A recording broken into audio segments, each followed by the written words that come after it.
This video is brought to you by Brilliant. Owning your own home. It's something that most people aspire to, and something that, at current market prices, is something probably staying as just an aspiration for a long while. Except that is, if you want to own your own home in Sweden. Since peaking last spring, prices across the country are, on average, down nearly 17%. Not only that, it's widely expected that the worst is yet to come, with forecasts of a 20% crash in house prices now branded too conservative. The question being, why is Sweden's housing market crashing hard, and could the crash spread to other countries?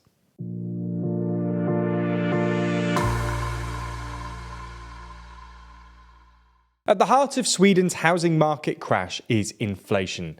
But not inflation itself, rather its supposed remedy, interest rate hikes.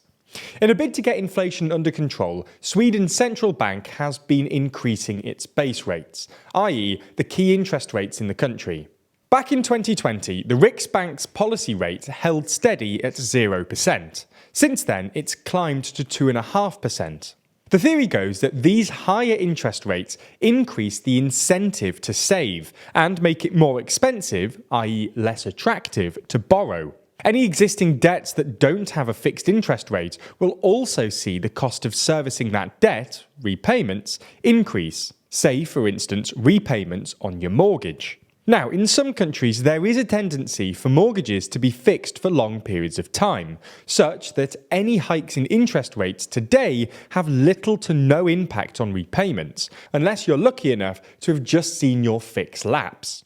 In Sweden, that's not the case. Sweden skews heavily toward floating rate mortgages, mortgages whose interest rates follow the floating rate, i.e. the central bank's base rate. In fact, more than 40% of mortgages in Sweden have interest rates fixed for 3 months or less. Just 18% have fixes longer than 3 years. This all means that Sweden's housing market has been particularly exposed and potentially become collateral damage in the fight against inflation. Vastly higher interest rates are making home purchases simply unaffordable. Throw in the ever-increasing costs of food, fuel and energy, and you very quickly sap the demand out of the housing market, causing prices to fall.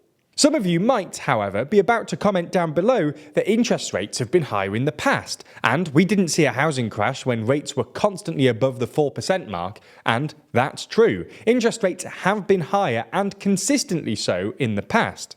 Post-financial crisis, and especially for European nations, post-sovereign debt crisis, that all changed. Without getting too cliché here, a new normal became established in economic spheres. Suddenly, having a slightly negative interest rate went from the otherwise unthinkable to a European reality.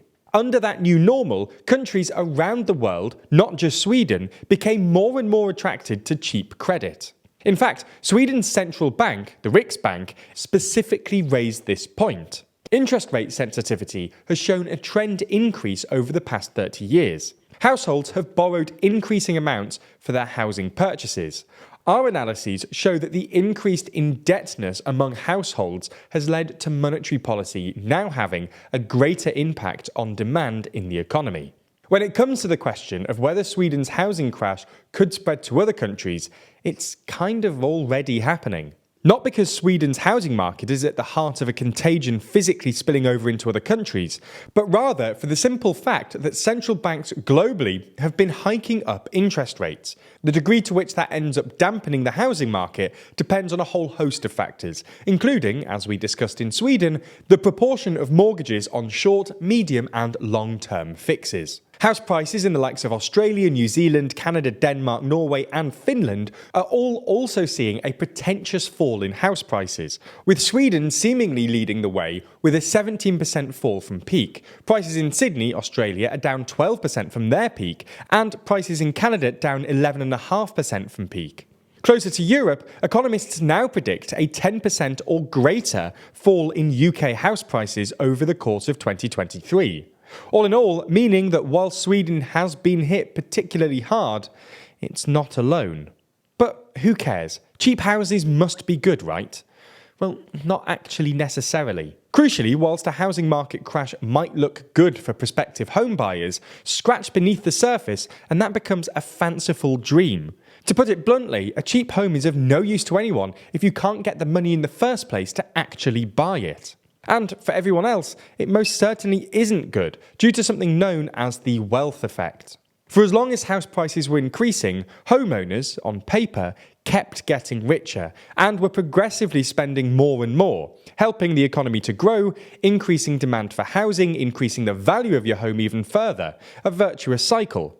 Seeing your net worth increase in theory gives you more confidence to be slightly riskier. You don't need a huge rainy day fund because if push comes to shove, your home's value, again on paper, constitutes that fund.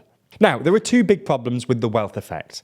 Firstly, there are a huge number of caveats and variables affecting the strength of the link between wealth and spending. Secondly, and more importantly for us, is that the logic and theory works the other way too. If house prices begin to fall, homeowners' net worth, on paper, also falls. You start to get more and more anxious, try to build up a war chest of extra money, and generally cut back on spending. And when the economy is already in a difficult position, cutting back on spending can generate a vicious cycle. People cut back, the economy slows, housing demand softens, house prices fall. It's worth finally adding that it's incredibly unlikely that the housing price crash will end up seeing a rerun of the 2008 global financial crisis. The government body responsible for overseeing financial regulation, Sweden's Financial Supervisory Authority, is confident that Swedish banks and lenders are secure.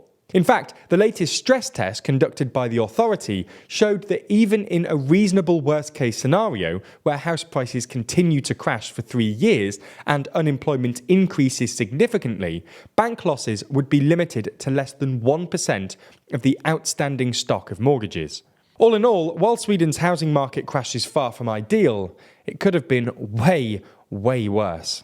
Now, heading into 2023, everyone's hoping that issues like this will resolve. But if world leaders are anything like us, resolutions and plans for the new year are already out the window. If you do want to improve yourself though, maybe pick up a new resolution and sign up to Brilliant, the STEM learning platform which helps you with exciting new science and maths topics through engaging and interactive experiences. Their courses, including ones co-designed by YouTubers including Kurzgesagt and fellow Nebula creator Real Engineering, bring the topics to life and let you learn by doing, not just sitting in a class like at school. That means that all kinds of topics which previously seemed a little too complex might suddenly be in your grasp. That's things like algebra, geometry, the physics of every day, or even gravitational physics. So up your game in STEM in 2023 to improve your understanding of the world, boost your career, help at school or university, or even just for the sake of lifelong learning. Plus, the first 200 people to sign up using our code get 20% off an annual premium subscription, which is probably a bigger win than most people's 2023 resolutions have been. Anyway, thanks for your support.